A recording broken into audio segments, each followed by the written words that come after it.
Beyond the allure of the brightly adorned showrooms of IKEA lies a shadowy side that no amount of lighting can dispel. From the colossal wood consumption to historic ties with the Nazis, there's a darker chapter to IKEA's story that often goes unnoticed. IKEA is a household name that has woven its way into the fabric of our lives. This Swedish juggernaut is not just a furniture brand, it's a global phenomenon. Chances are you're lounging on an IKEA couch right now, and that's no coincidence.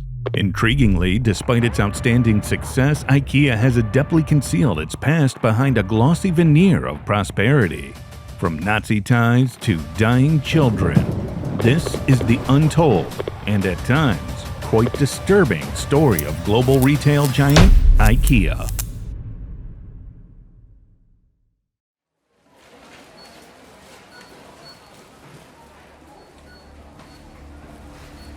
Ingvar Kamprad, a visionary Swedish businessman, left an indelible mark on the retail world. Okay, now. His brainchild, IKEA, was born out of a simple yet groundbreaking idea: functional furniture that's a breeze to assemble. Kamprad's legacy lives on, even though he passed away in 2018. The story of how he turned IKEA into a global phenomenon is a true rags-to-riches saga for the ages. And of course, of the dark past the company has painted on its canvas. Let's step back in time to 1926 in rural Sweden, where a young Ingvar Kamprad was born on a farm. Believe it or not, his journey into the business world started at the tender age of 5. Imagine a little Ingvar buying matchbooks in bulk and selling them one by one. At 10, he graduated to selling pens, pencils, flower seeds, and Christmas decorations. Dyslexic but determined, Ingvar thrived in his studies, motivated by his dad, who rewarded good grades with cold, hard cash. Little did he know that this money would lay the foundation for something big. In 1943, at the age of 17, Kamprad used his hard-earned cash to kickstart IKEA. Initially, it was all about small household items like pens and wallets. Furniture wasn't on the menu until 5 years later. But where did the name IKEA come from? Simple. It's Ingvar Kamprad's initials, followed by E for Elmtoryd, the family farm, and Agunnaryd, his home village. Picture 1945, and Kamprad is delivering products in milk trucks. 2 years later, he dives into the furniture game, using local manufacturers. And voila! The mail-order catalog becomes IKEA's secret weapon, reaching customers in remote corners of Sweden. In 1951, the iconic IKEA catalog is born. But skeptics question the furniture quality due to its low prices. Not one to back down, Kamprad turns an old workshop into a showroom. Ingeniously tackling the challenge of shipping large furniture, Kamprad flattens a coffee table's legs, setting a trend for flat-packed products. By 1955, manufacturers boycott IKEA, so Kamprad brings production in-house. His vision is complete. Design, produce, showcase, flat pack, and sell all under one roof. In 1955, the first international IKEA store opens in Norway, followed by Denmark in 1969. Soon, Europe succumbs to the IKEA charm, and the first store outside Scandinavia opens its doors. The global invasion is on. About 6% more than a normal busy day. With stores popping up in Japan, Australia, Canada, and beyond. Germany leads the pack with 53 stores, followed closely by the US with 51. Today, IKEA boasts over 433 stores in 38 countries. Ingvar Kamprad, the man behind it all, was a frugal globetrotter. Until his passing in 2018 at age 91, he steered IKEA without borrowing money, keeping it private, driving the same Volvo for over 2 decades, and flying economy class. Kamprad shunned the limelight, never granting a single interview. But what if I told you there may have been more sinister reasons for him staying out of the limelight? Reasons like avoiding investigation and speculation.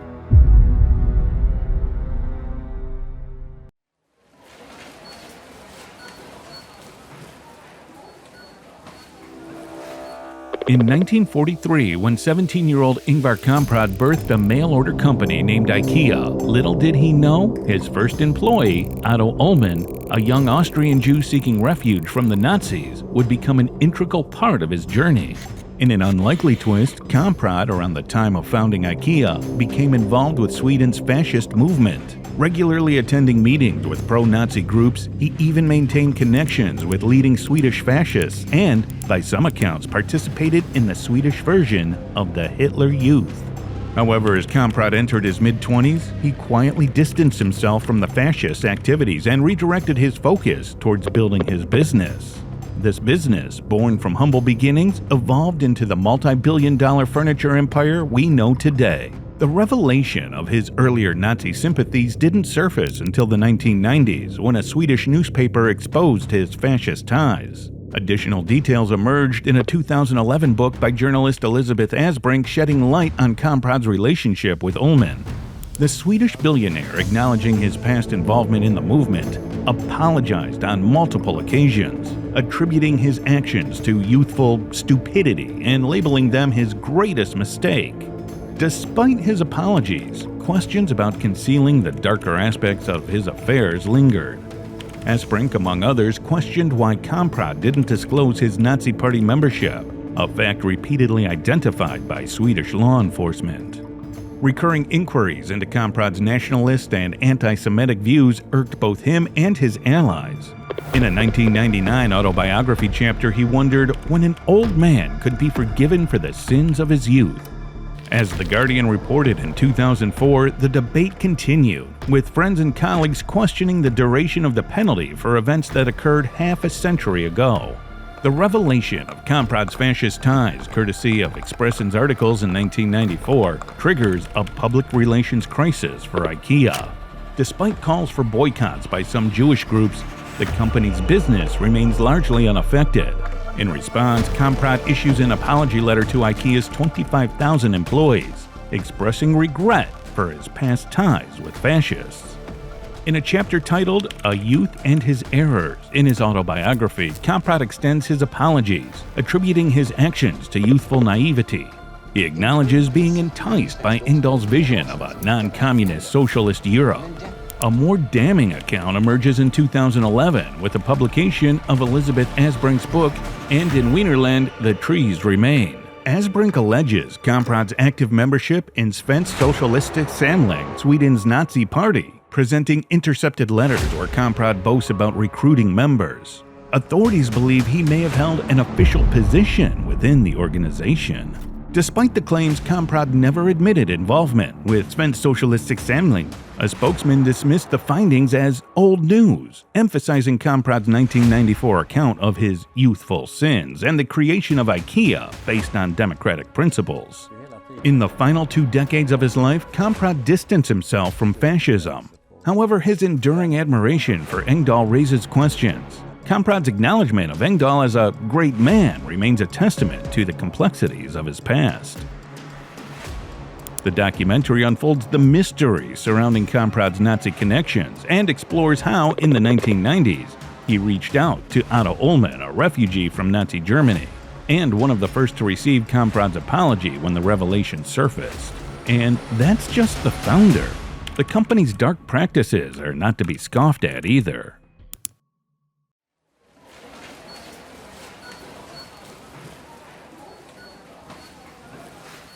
Apart from its association with Nazism, IKEA has been involved in an intricate tax avoidance plan, all while staying within legal boundaries. The ownership structure of IKEA is complex. INGKA Holding BV, a Dutch corporation, owns IKEA. Interestingly, this corporation is under the control of a non-profit Dutch foundation called Stichting Inca Foundation. Till hela världen hur man skulle kunna lösa det problemet, och så blev stiftelsen verklighet.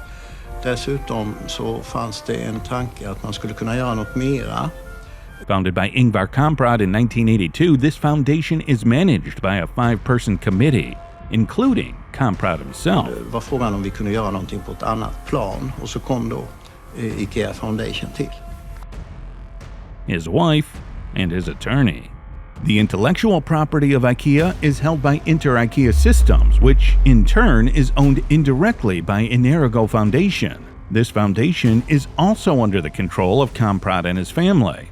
IKEA pays 3% of its profits to the Inerigo Foundation for the licensing of its own trademarks. A unique aspect of IKEA's structure is that, as it is owned by charitable foundations, none of its profits are subject to taxes. A unique aspect of IKEA's structure is that, as it is owned by charitable foundations, none of its profits are subject to taxes. This makes the Inca Foundation the largest charity globally, boasting a net worth of $36 billion.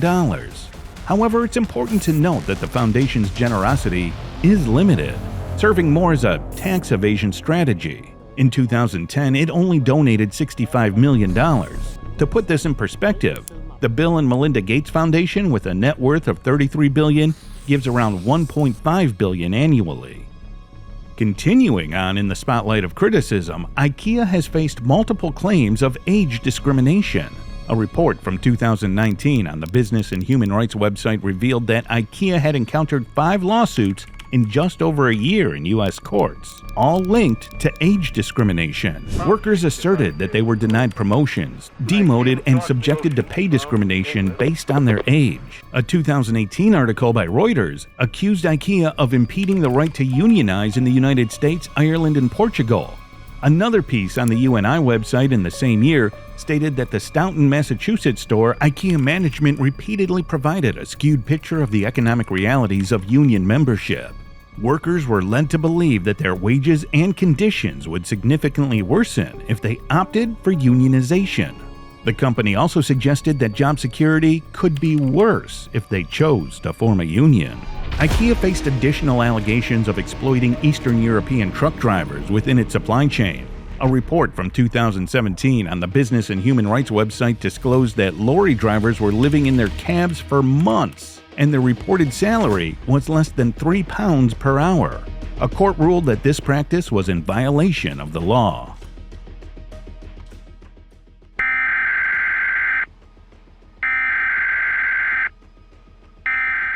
In July 2015, IKEA partnered with the U.S. Consumer Product Safety Commission to issue a warning in the United States, the United Kingdom, and Ireland. This alert was part of the Safer Homes Together advertising campaign and aimed to prompt customers to securely anchor Malm chests of drawers and wardrobes to the wall using free kits provided by the company. The cautionary move followed the tragic deaths of 2 young children in the U.S. in February and June of 2014, when these furniture pieces toppled over on them. Additionally, there were 3 other deaths dating back to 1989 involving similar appliance models tipping over, along with 14 incidents of Malm chests tipping over resulting in 4 injuries. In response, IKEA distributed free kits to customers upon request for securing the furniture to the wall. However, in June 2016, after a 3rd toddler death in the U.S., IKEA initiated a recall of all Malm dressers and several similar models, recognizing the tipping danger if not properly secured. Initially excluding China and Europe from the recall, IKEA later extended it to China in July of 2016. Recalling over 29 million dressers.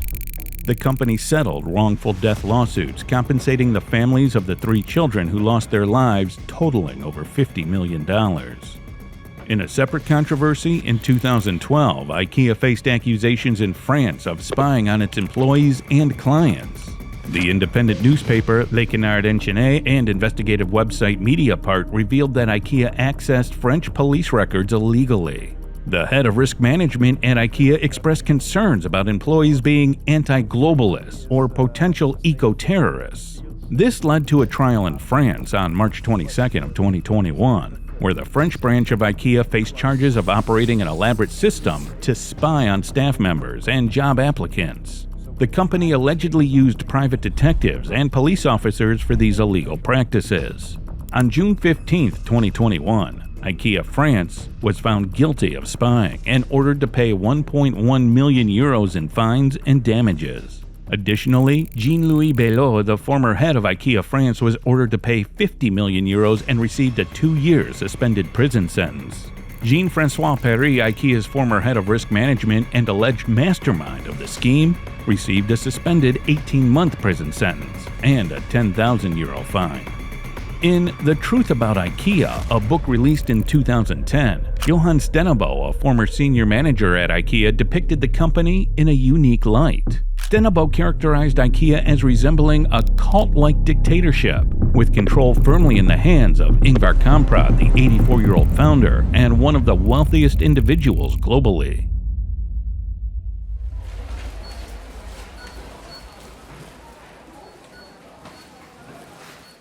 In recent years, IKEA has undertaken several positive initiatives that showcase its commitment to social responsibility. The company has made significant strides in sustainability, pledging to use 100% renewable and recycled materials in its products by 2030. In the realm of positive actions, IKEA has recognized a key challenge: unsustainable consumption. The company is taking significant steps to address this issue, emphasizing the need for responsible consumption. IKEA is actively exploring ways to extend the lifespan of its products and facilitate a more sustainable approach to buying, fixing, selling, sharing, and giving away products. Mrs. Thomas Ogden is about to dust, clean, shine, and protect her living room table. Embracing a circular business model, IKEA is incorporating circular principles into the design of its products. The goal is for all IKEA products to possess circular capabilities, meaning they are crafted from the outset to be repurposed, repaired, reused, resold, and recycled. This ambitious vision prompts curiosity about the concrete steps IKEA will take to bring it to fruition, particularly concerning the challenges encountered once products leave the store. IKEA has also been proactive in reducing its carbon footprint, investing in renewable energy sources for its operations, and aiming to become climate positive by 2030, showcasing that IKEA does try its best to leave a positive mark on the world. Together with all the impact IKEA has made to the lives of many people, do you think the negatives outshadow the positives? Let us know what you think in the comments. I hope you enjoyed. If you did, you can press the screen now to tag along on another fascinating tale. Thanks for watching.